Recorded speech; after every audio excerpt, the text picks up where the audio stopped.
已经连续5天，这个确诊病例拢伫个200例以下。也毋过指挥中心也是呼吁讲，防疫袂当来放松。这个全国各县市扩大来注疫苗，有未少的时代注完疫苗了后，突然间快速来死亡，嘛实在互人真袂放心。咱就来听这个指挥中心讲，时大人注意防下这个状况，甲上新的疫情。那今天确诊是本土175例，死亡有19例。那分布的县市除了双北新北市87，台北市34以外，苗栗县有31，新竹县有10例，桃园市有7例哈。那其他是花莲县、基隆市跟台中市各2例。那我要特别说明一下，苗栗县的31例是我们从整个金援专案开始的时候，那第一次全面性筛检完之后，我们就该匡列的这些密切接触者，我们又再做一次的这个筛检，所以这31例里面有30例呢是在这个匡列的范围内所进行的哈。那因为另外新竹县的10例呢是一个长照机构里面的这个住民跟相关的人员哈。这11件了哈，那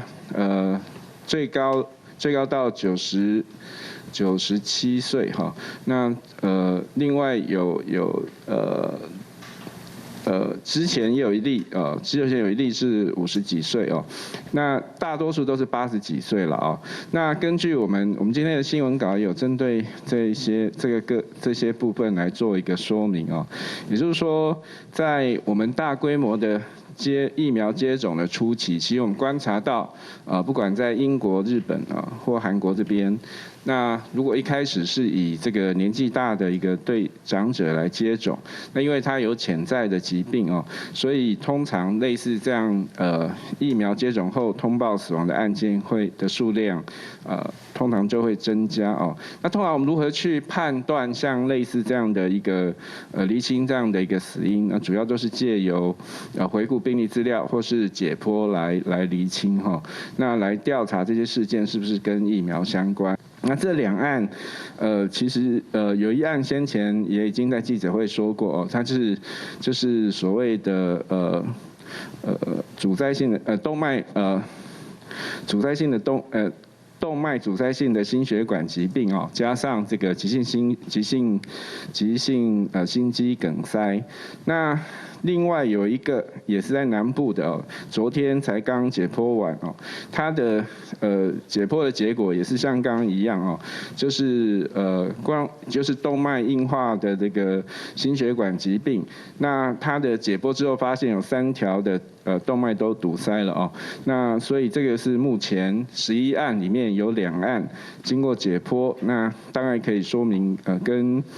他的这个自己的潜在的病史比较相关哦。那所以有关这个疫苗接种后死亡，那这个是有时序性的相关，但是在因果